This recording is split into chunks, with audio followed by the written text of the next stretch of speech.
എല്ലാവർക്കും നമസ്കാരം. എല്ലാവർക്കും നകുലൻസ് കിച്ചണിലേക്ക് സ്വാഗതം.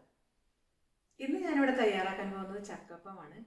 ചക്ക കൊണ്ടുള്ള അട, അതായത് ചക്ക വരട്ടി കൊണ്ടുള്ള അട, അതാണ് ഉണ്ടാക്കാൻ പോകുന്നത്. അതിൻ്റെ ഇൻഗ്രീഡിയൻസ് എന്താണെന്ന് നോക്കാം. അതിനു മുൻപേ ആദ്യമായിട്ടാണ് ഈ ചാനൽ കാണുന്നതെങ്കിൽ സബ്സ്ക്രൈബ് ചെയ്യാൻ ഒരിക്കലും മറക്കരുത്, ബെല്ലൈക്കൺ ക്ലിക്ക് ചെയ്യാനും മറക്കരുത്. ഇനി എന്താണ് ഇൻഗ്രീഡിയൻസ് എന്ന് നോക്കാം, എങ്ങനെയാണ് തയ്യാറാക്കണം എന്ന് നോക്കാം.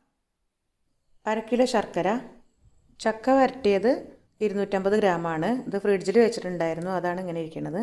തേങ്ങാക്കൊത്ത് നമുക്ക് ആവശ്യത്തിന് എടുക്കാം. അത് നെയ്യിൽ വറക്കണം എന്നൊന്നുമില്ല, പച്ചക്കിട്ടാലും മതി. ഫ്ലേവറിന് വേണ്ടി നമ്മൾ ഉപയോഗിക്കുന്നത് ചുക്ക്, ജീരകം, ഏലക്കായ, ഇത് മൂന്നും കൂടി ഒന്ന് ചൂടാക്കി പൊടിച്ചിട്ടാണ് ഉപയോഗിക്കുന്നത്. അത് പൊടിച്ച പൊടിയാണിത്. ഇതിൽ നിന്ന് നമുക്ക് ആവശ്യത്തിന് ഉപയോഗിക്കാം. ചക്കപ്പം നമ്മളിപ്പോൾ ഉണ്ടാക്കുന്നത് വാഴേൻ്റെ ഇലയിലാണ്. പക്ഷേ ഏടനില അല്ലെങ്കിൽ വാഴനില ഉപയോഗിച്ചാൽ നല്ല ഒരു മണം കിട്ടും. പക്ഷേ ആ ഇല കിട്ടാത്തതുകൊണ്ട് നമ്മൾ വാഴയിലയാണ് ഉപയോഗിക്കാൻ പോകുന്നത്. അതിന് പകരമായിട്ട് നമ്മൾ കുറച്ച് പട്ടയും ഗ്രാമ്പും കൂടി വെള്ളത്തിലിട്ട് തിളപ്പിക്കുക ചെയ്യേണ്ടത്, ഒരു മണം കിട്ടാൻ വേണ്ടിയിട്ട്. അപ്പം ഉണ്ടാക്കാനുള്ള പൊടി 250 ml 2 കപ്പ് പൊടിയാണ് ഞാൻ ഉപയോഗിക്കുന്നത്. അത് വാങ്ങിയ പൊടിയാണ്, നമുക്ക് വീട്ടിലുണ്ടാക്കുകയും ചെയ്യാം. വാങ്ങിയ പൊടിയാകുമ്പോൾ നമ്മളതിൽ ശർക്കര ചൂടോടെ ഉരുക്കി ഒഴിക്കണം. അപ്പം അങ്ങനെയാണ് ഉപയോഗിക്കാൻ പോണത്. മീഡിയം ഫ്ലെയിമിൽ വെച്ചാൽ മതി. ശർക്കര ഉരുകിയിട്ടുണ്ട്. അത് ഒറ്റനൂൽ പരുവൊന്നും ആവണ്ട, ജസ്റ്റ് ഒന്ന് ഉരുകിയാൽ മാത്രം മതി. ഓഫ് ചെയ്തു. പിന്നെ ഒന്ന് ഈ പതൊന്ന് അടങ്ങിയിട്ട് നമുക്ക് മാവിൽ ചേർക്കാം. അപ്പോൾ അത് അടങ്ങിയിട്ടുണ്ട്. ഒന്ന് ഇളം ചൂടായിട്ടുണ്ട്. നമുക്ക് ചൂടോടുകൂടി പൊടിയിലേക്ക് ഇടാം. പൊടിയിൽ നമുക്കൊരു പിഞ്ച് ഉപ്പിടാം. നമുക്കിതിലേക്ക് അരിച്ചൊഴിക്കാം. ആദ്യം കുറച്ച് ഒഴിച്ചിട്ട് നമുക്ക് ഇളക്കി നോക്കാം. പിന്നെ വേണമെങ്കിൽ നമുക്ക് പിന്നെ ആഡ് ചെയ്യാം.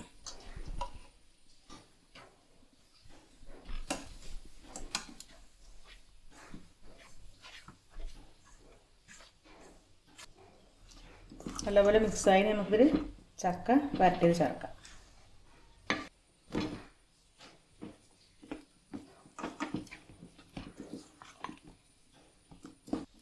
ഒന്ന് മിക്സ് ആയിട്ടുണ്ട്. ഇനി നമുക്ക് നല്ലപോലെ മിക്സ് ആക്കാൻ വേണ്ടിയിട്ട് ഒന്ന് ആറിയതിന് ശേഷം കൈ കൊണ്ട് മിക്സ് ചെയ്യുക. അപ്പോൾ ഒന്ന് ആറട്ടെ. ഇതൊന്ന് ചൂടാറിയിട്ട് നമ്മളൊന്ന് മിക്സ് ചെയ്യണം കൈ കൊണ്ട്. ഈ സമയത്ത് നമുക്ക് പൊടികളും ചേർക്കാം, തേങ്ങാക്കൊത്തും ചേർക്കാം.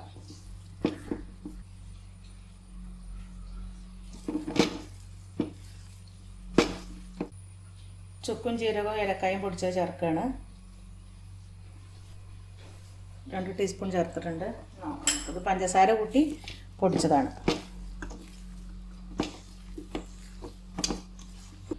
ഈ കൺസിസ്റ്റൻസിയിലാണ് കിട്ടേണ്ടത്. അപ്പോൾ നമുക്ക് ശർക്കര കുറച്ച് കുറഞ്ഞു തോന്നുകയാണെങ്കിൽ കുറച്ചും കൂടി ഉരുക്കി ഒഴിക്കാം. അപ്പോൾ ബാക്കിയുള്ള കുറച്ച് ഇവിടെ ഒഴിച്ചിട്ടുണ്ട്. ആദ്യം ഉണ്ടായിരുന്നതിൽ കുറച്ച് ബാക്കി ഉണ്ടായിരുന്നല്ലോ, അതിൽ ചേർത്തിട്ടുണ്ട്. അപ്പോൾ അങ്ങനെ കിട്ടിയിട്ടുണ്ട്. ഇതിൽ തേങ്ങാക്കൊത്ത് ഞാൻ പച്ചയ്ക്കാണ് ഇട്ടിട്ടുള്ളത്. ഇതിൽ നെയ്യിൽ മൂപ്പിച്ചൊന്നും ഇടണമെന്നില്ല. തേങ്ങ ചിരകി നമുക്ക് ഉപയോഗിക്കാം.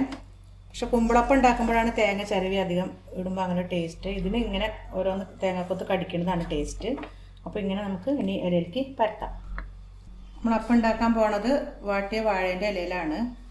അപ്പം വാഴേൻ്റെ ഇല അല്ലെങ്കിൽ ഇടനേൻ്റെ ഇലയിലൊക്കെ ഉണ്ടാക്കാം. പക്ഷേ ഇതിപ്പം വാഴേൻ്റെ ഇലയാണ് നമുക്ക് അവൈലബിൾ ആയിട്ടുള്ളത്. അപ്പോൾ അതിലുണ്ടാക്കുകയാണ്. അപ്പോൾ നമുക്ക് മാവലിക്ക് എടുക്കാം.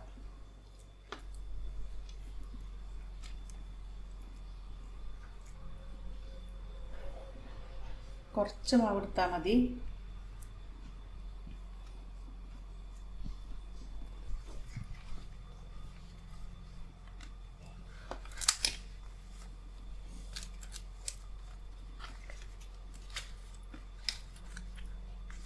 കെട്ടി വയ്ക്കാം.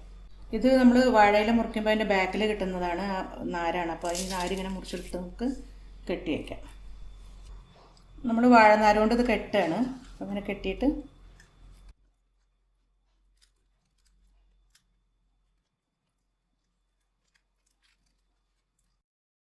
ഇങ്ങനെ നമുക്കെല്ലാം അപ്പം ഇങ്ങനെ റെഡിയാക്കി എടുക്കാം. അപ്പം എല്ലാതും കെട്ടി ഒക്കെ വെച്ച് റെഡി ആയിട്ടുണ്ടെങ്കിൽ നമുക്ക് ആവിയിൽ പുഴുങ്ങിയെടുക്കാം. ഇതേ പ്രൊസീജിയർ നമുക്ക് ഗോതമ്പ് മാവിലും ചെയ്യാം കേട്ടോ. അരി മാത്രമല്ല, ഗോതമ്പ് ഇതേപോലെ തന്നെ ചെയ്യാം. പക്ഷേ അതിൽ നല്ല ചൂടുള്ള ഇത് ഒഴിക്കരുത്. ശർക്കര പാനി കുറച്ച് നല്ലപോലെ ആറിയതിന് ശേഷം ഒഴിക്കാവൂ. ആവിക്ക് പുഴുങ്ങാൻ വേണ്ടിയിട്ട് ഞാൻ കുക്കറിൽ കുറച്ച് വെള്ളം വെച്ചിട്ടുണ്ട്. അതിന് മേലെ ഒരു ഓട്ടത്തട്ട് വെക്കുകയാണ്. ഇത് തന്നെ ഇഡ്ഡലീൻ്റെ പാത്രത്തിലും വെക്കാം, ആവിക്ക് വയ്ക്കാം. പക്ഷേ നമുക്കിതിലൊരു കുറച്ച് പട്ട, 2-3 ഗ്രാമ്പൂ ഞാൻ ഇടുന്നതുണ്ട്. അത് വാഴേൻ്റെ ഇലേൻ്റെ ഒക്കെ ഒരു മണം കിട്ടാനാണ്, അയലല്ലാത്തതുകൊണ്ട്. ഓട്ടത്തട്ട് വെച്ചിട്ടുണ്ട്. അതിൻ്റെ മേലെ നമുക്ക് ഇങ്ങനെ ഓരോന്നായിട്ട് അടുക്കി വയ്ക്കാം. അവസാനത്തെ അപ്പം കൂടി വെക്കുകയാണ്. ഇപ്പോൾ നല്ലപോലെ തിള വന്ന് ആവി വരാൻ തുടങ്ങി കുക്കറിൽ. ഇനി നമ്മൾ തീയൊന്ന് മീഡിയം ഫ്ലെയിമിൽ വെക്കുകയാണ്. ഇനി ഇത് നമുക്കൊന്ന് അടച്ച് വയ്ക്കാം. ഇനി നമുക്കിത് ഒരു വിസിൽ വന്നിട്ട് എടുക്കാം. പെട്ടെന്ന് വിസിൽ വരികയാണെങ്കിൽ 2 വിസിലിന് വെയിറ്റ് ചെയ്യണം. അല്ലാത്തപ്പം ഒരു വിസിൽ മതി. 2 വിസിൽ വന്നിട്ടുണ്ട്. നമ്മളത് ഓഫ് ചെയ്തിട്ടുണ്ട് കേട്ടോ. കുക്കറിൻ്റെ പ്രഷറൊക്കെ പോയിട്ടുണ്ട്. ഇനി നമുക്കൊന്ന് തുറക്കാം.